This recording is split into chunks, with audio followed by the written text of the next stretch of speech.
Blog Talk Radio.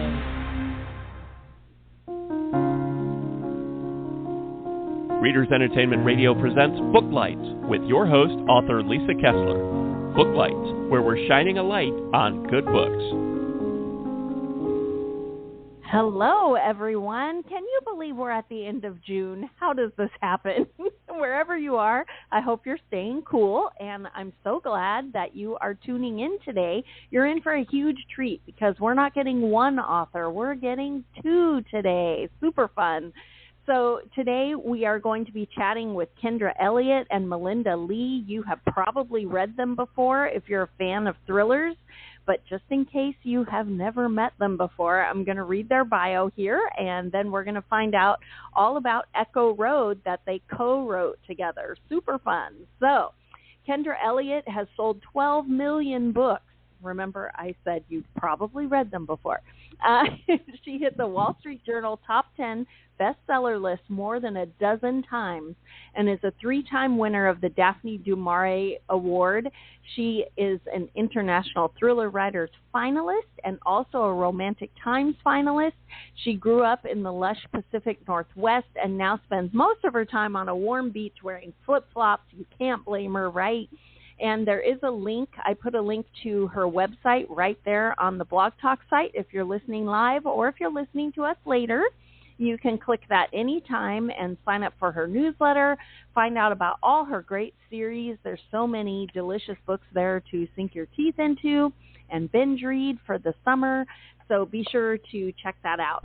And then we also have Melinda Leigh. She is a #1 Amazon charts and #1 Wall Street Journal bestselling author. She has sold over 14 million books.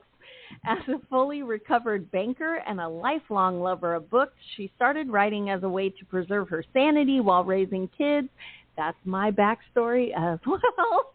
We all need an outlet.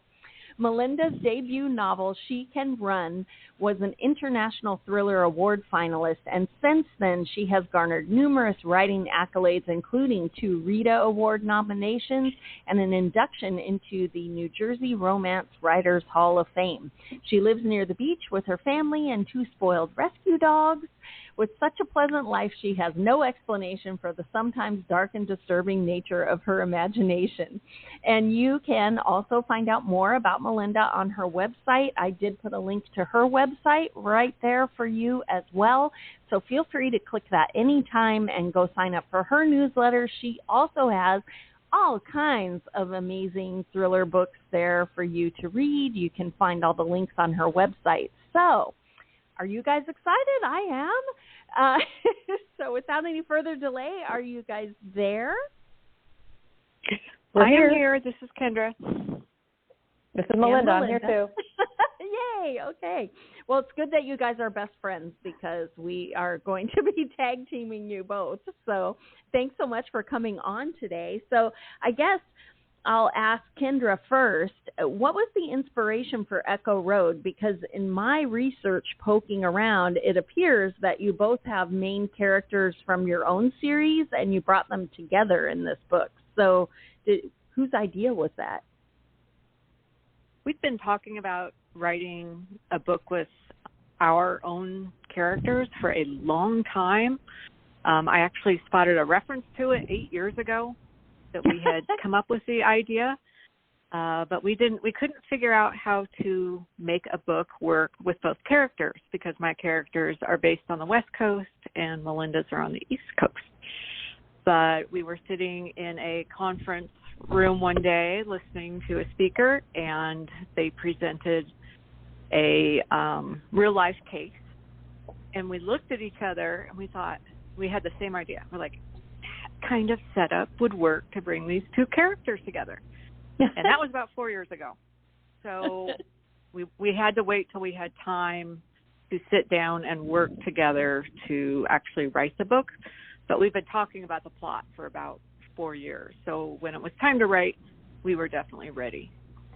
I love it. And you have the FBI special agent, and Melinda, you have Bree Taggart, who is a homicide detective, right? Does the book happen with the homicide detective? Is it in your neck of the woods, or is it over in Kendra's? No, it does take place in, my character is a county sheriff, a female county sheriff in New York, and it takes place in her location. Okay. So that means that Kendra's is set on the West Coast, right? Correct. Yeah. And Okay. with mine being an FBI agent, that makes it easier for her to move locales. So her case in Oregon, she discovers, is very similar to something that's happening in New York. So she heads to New York, and that's where she meets Melinda's character. Love it. Do you guys leave, I mean, no spoilers, but do you leave the ending of Echo Road so that your two characters could possibly work together again in the future? Of course. Ah! we definitely did.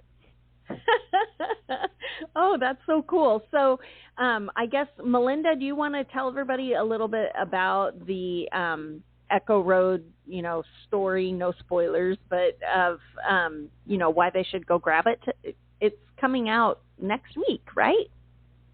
It is coming out next week. And I know next Tuesday? What is today? When you work at home, you kind of lose track. I Okay, know. yes, next What week is it comes time? out. Next Tuesday, Okay. July 2nd. Well, definitely anyone who has read Kendra's Mercy Kilpatrick series and My Brie Taggart series is definitely going to want to be the first ones to get their hands on this book. And even people who haven't, though, if you haven't read either series, the book is perfectly readable with its own self-contained plot. So there's no worries about needing to read any books beforehand. Oh, good. I was going to ask about that, if we could just jump in on that book or if we should go back and read the others first. No, you could definitely jump in on Echo Road. It's its own self-contained story. There's nothing in it that you need to know from previous books. But if you have read the other books, you're really going to love it a little extra. And as authors, we always secretly hope that when you read this book, you'll go, oh, I need the origin story, and go back to the beginning and read them all, right? That's right. And there are 8 Brie Taggart books, and I think Mercy has 8 books as well, 6 in her own series, and then Another 1 2 or 2 in another series. Yes. Correct. I love so there's that. lots of books to read. Yes. So for all those summer binge reading, you guys are in for a treat. And are there, for, I don't know about for Echo Road, but for your series, are there romance subplots too?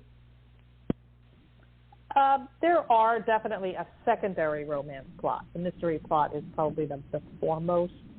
The romance plot, I know in my series, takes place over the arc of the entire series. Oh, rather okay. than in one individual book. It's a slow burn. Nice. Mine is the same way. The characters meet in the first book, and things build over the entire series. To me, that's a really important thing to include. Not so much calling it romance, but just the emotional connection between two people and the conflict between two people. I think that really adds to the meat of any story. While they're primarily police procedural, suspense type books, there is that personal element that makes people really connect to the characters in both of our series. Well, because it makes them more real. In real life, we're not just all work, right? That's right. Or at least we hope not. Yeah, we try not. We both built in-depth family situations around our characters, I would say. What's going on in their personal lives is not just as important, but adds to the story as much as the crime that's being committed. That's right. And even kick-ass women have to juggle, caring for family members and doing their jobs. For sure. And they deserve some kind of love interest. Yeah, definitely. You have to have well-rounded characters. They can't just exist in a vacuum. They don't just show up at the police station every morning out of thin air. Right. So I was going to ask you both, but I guess I'll start with Melinda this time. what was your writing journey like? Because people are always curious, did you always want to write, or did that evolve? And then you guys are both on opposite coasts, but I know from chatting with you that you guys are really good friends. So how did you become a writer and then meet up to have these co-writing adventures? I began my writing career basically as a dare. I had been a banker.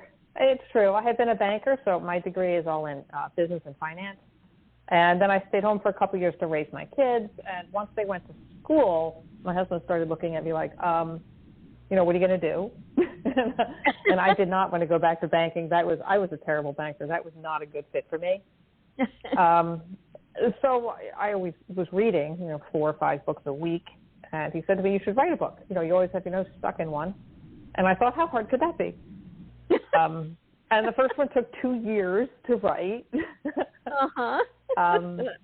So I never actually wrote anything until I was almost 40.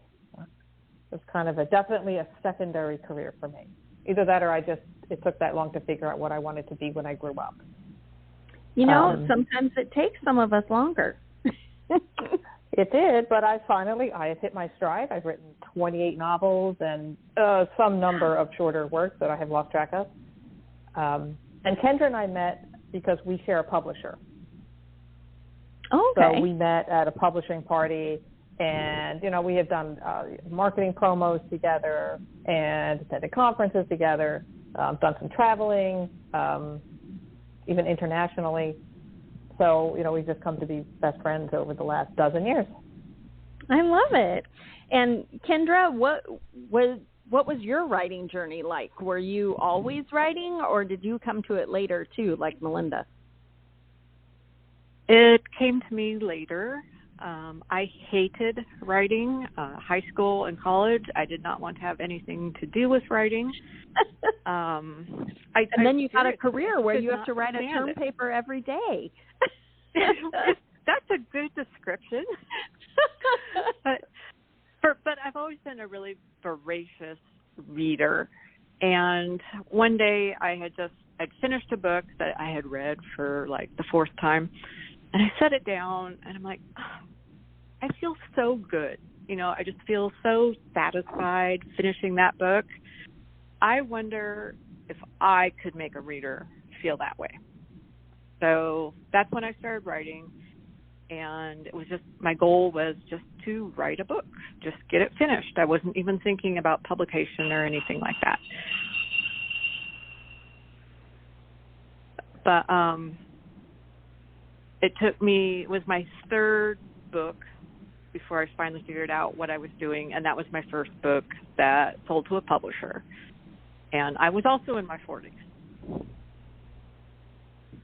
So I love that, because a lot of times our listeners tend to be readers, but a lot of times people, the story you hear over and over is that, I was writing stories as soon as I could hold a pen, and got my first book published when I was 24. And so for the readers who are listening who have been thinking, I don't know, maybe I could write a book, here are 2 amazing authors who did just that, right?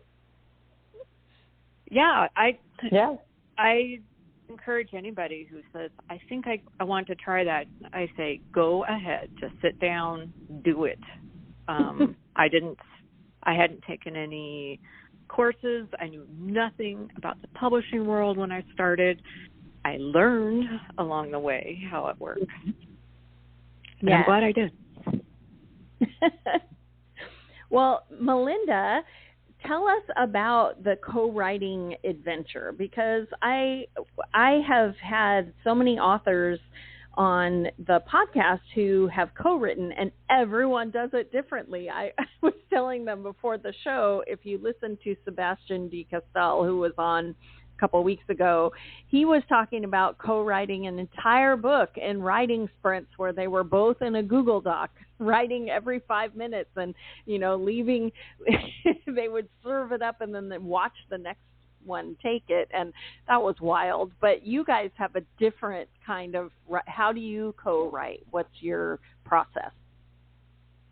So Kendra and I started out doing, we did 2 novella series together, where we would plot several books out, several of the novellas out, and then we would each write a novella, and they would alternate characters. You know, she would write a novella from her character's perspective, and then I would write one from my character's perspective. And we did 20 of those. And then we wanted something different. Again, I think a lot of writers start to feel a little bit burned out. They need a new challenge. They need something different to break up that monotony of just sitting in your office by yourself for 10 hours a day. Right. It's a lot of solitude when you're a writer. So we decided we should try to do a single novel together. And we really wanted to bring our 2 characters into one novel. You know, I have Bree Taggart, and she has Mercy Kilpatrick, and we just thought that would be really fun and a unique challenge. And we plotted this book over the course of years, because by the time we figured out what we were going to do, we didn't have time in our calendars. You know, we both have contractual commitments, you know, in personal lives. So it took us years before we could sit down and put a chunk of months together to sit down and write this book. But once we did, it flew so fast. I think we wrote the whole thing in 7 weeks. Wow, that's amazing. And do you guys just swap chapters? You alternated, or how did that go? We each write from the perspective of 2 of the characters. So I wrote Bree Taggart's character, and I'll take credit, I wrote the killer's character.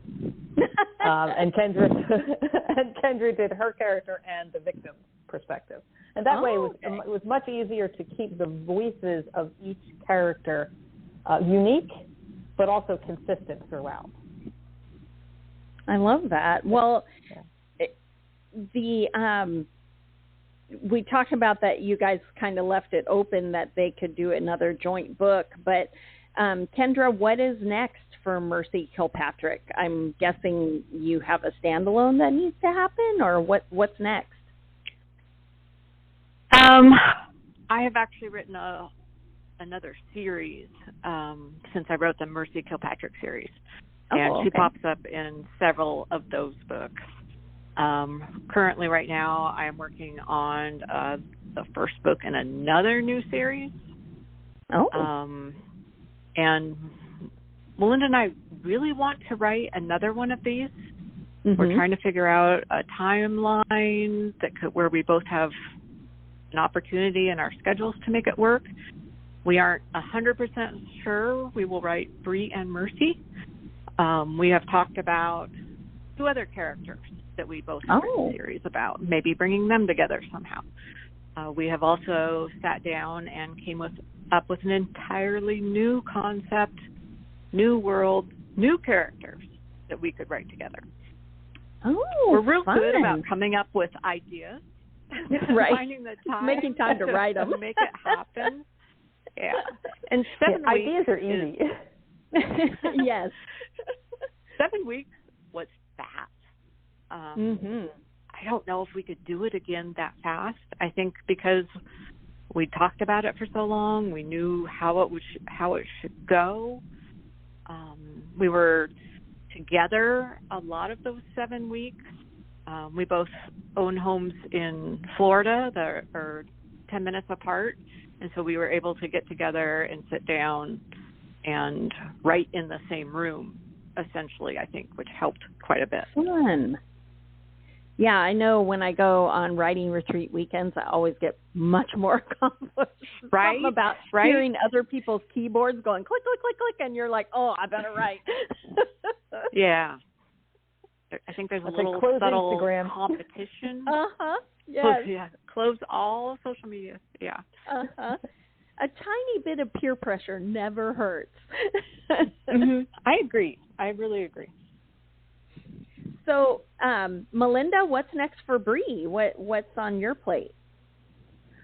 Bree has her 9th book coming out in January, and that's called Track Her Down, and I am currently writing book number 10 in her series. Oh, and I think that comes out, I don't remember the day that comes out. Maybe September 25? I think September. Okay. So Bree is very busy. She has other things coming up. She does. Well, she is in New York, so there's lots of people there to work with. Did I get it right? She is in New York, right? She's in upstate New York. Okay. So, yes, there are people there. Yes. She's not in the big city, but she's still in a populous state. Yes, and you know, it's funny, my poor characters, but wherever they are located, there is just so much crime. Right? It's wild. Sometimes those cozy mysteries that happen in a small town, I'm like, why does anyone live in this town? That's right. Everyone is either a killer or dead. Yeah.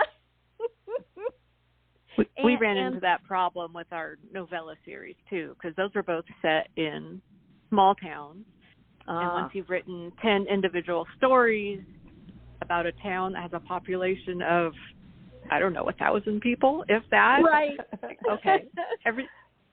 Anyone lived here. Just everyone died. Yes. Well, and then you also have to wonder at some point in the cozies, you know, why does the baker have to solve all of these?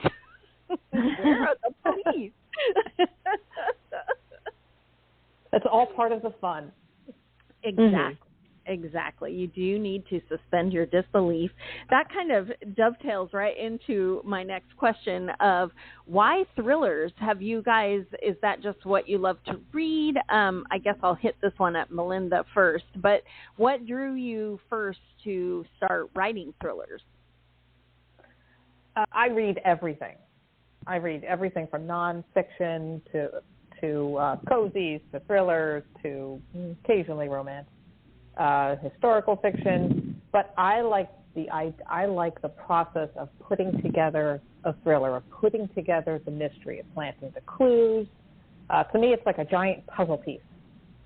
You've got to put every individual piece out so that the reader can bring it all together at the end. So that's the challenge in writing a thriller that I really enjoy. And what about you, Kendra? I write in the genre because that's what I love to read. I also read a lot of fantasy. I love historical romance. I love contemporary romance. And when I first sat down to start writing, I was going to write a romance. But people kept dying. What? And I got the message that, okay, clearly you are fascinated with creating these horrible death scenes and you like the solving of it. So it kind of, my writing turned more into writing suspense and police procedural type books. Yeah, you found your voice with the dead. Yeah. Well, I wanted to ask you guys back to Echo Road. Did you have any surprises? It sounds like you both kind of plot everything out, but did you get surprised by this book? I guess I'll toss it to Kendra first this time. I think what surprised us the most was how the story also came about to be about these two women and the friendship they created during this investigation. Because both women are very proficient in their jobs and they're confident.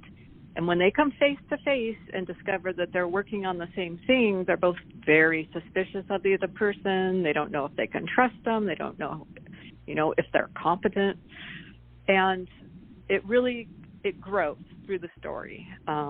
Both our agents were just kind of amazed at what we created with these two women, that their friendship was as much of a storyline as the murders. I love that. And Melinda, did you feel the same, or did you have were you surprised by that killer that you were writing? No, we knew who the killer was in the beginning, but we did not know how the end of the book was going to come about. So some of that was a little bit of a surprise. Many of the events that happened in the book just kind of popped up organically. We really didn't, we knew who did it at the end, but we did not plot out the whole book in advance, just a couple chapters at a time. So there were quite a few things that happened. No spoilers. That surprised even us. You know. Oh, I love that. Sometimes when I have attempted to plot, it generally doesn't go well, and I end up throwing my outline away after, about 10 chapters and thinking of something better as I go along. Yeah, me too. I usually find that my characters have a much better plan than what I thought was going to happen, so I'm not a big plotter either. It's trusting them, though. Sometimes I'm like, what is what? But usually they have a much better idea. So when you guys both of you have mentioned being voracious readers, and since our audience is usually readers and we love to add to our TBR list, who do you guys read that get you so fired up that you're like, oh my gosh, I have to get back to the keyboard? Who should we add to our list? I guess I'll Greg Hurwitz first. Yes. Melinda first, then we'll get Kendra's. Okay. I'm going to say Greg too. Kendra and I steal yours. I am going to steal it because we met Greg together at a library festival, and when a lot of times when I meet a new to me writer, I want to read their books. I want to see what they're all about. So I grabbed his first Orphan X book, and it's just so addicting. It's just like potato chips. You just can't stop with one. You've got to go through the whole series. So that's probably the biggest one. I have read all of those since I met Greg, last year? Last year. Last year. And I think there's 8 or 11. I don't know how many Orphan X books there are, but they're so good. They're the books that you read and you're like, why can't I write like this? Why didn't I think of this? It's so. He's that frustrating writer. Yes, who had this genius idea. Mm-hmm. Trying to think what else. I will always buy anything Harlan Coben writes, Robert Crace, Lisa Gardner is another big one for me. Oh yeah, Lisa Gardner. Lisa Gardner. Yes, she's great. Mm-hmm. I love those. I also would throw out if you enjoy police procedurals and things, Peter James writes some amazing thrillers for those. And he wrote one that was really fantastic called Absolute Truth, about somebody who a man comes to a reporter with absolute proof that God exists. Wild book. Anyway, highly recommend. Interesting. Yes, it was very interesting. What would happen if you had absolute proof? And apparently it makes everyone want to kill you. So. Well, that's interesting. Yeah, it was really interesting. I had never even considered the concept, but it was a really cool book, and it kind of made sense. I mean, if you found out the absolute proof, there's so many religions out there, and they don't want to be the one that proved not. So anyway, it was a wild book. So to wrap up really quick, let's start with Kendra this time. How can readers get in touch with you after they read the book and they're so excited? Are you on social media? I'm mainly on Facebook, Kendra Elliot. You can find me there. You can also contact me through my website, KendraElliot.com. Those are usually the best places to find me. Okay. And what about you, Melinda? Where can they find you? They can contact me through my website or on Facebook or Instagram. Those are the two places I go to the most.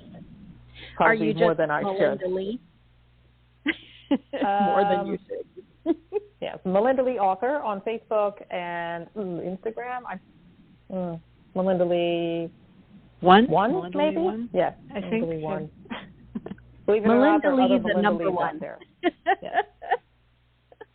All right. Well, thank you guys so much for coming on today. It was a blast chatting with you. And everyone, go pre-order Echo Road. It is already zooming up the Amazon charts, and it doesn't come out until next Tuesday. So go pre-order it so that you don't miss it, and it will hit your Kindle first thing Monday night at midnight.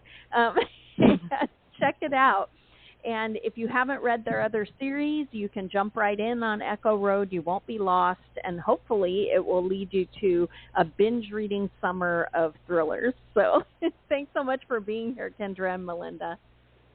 Thanks for having us. Bye-bye. Bye. Thanks for joining us on Booklights. Be sure to connect with us at www.readersentertainment.com for articles, blogs, videos, and podcasts that matter to readers.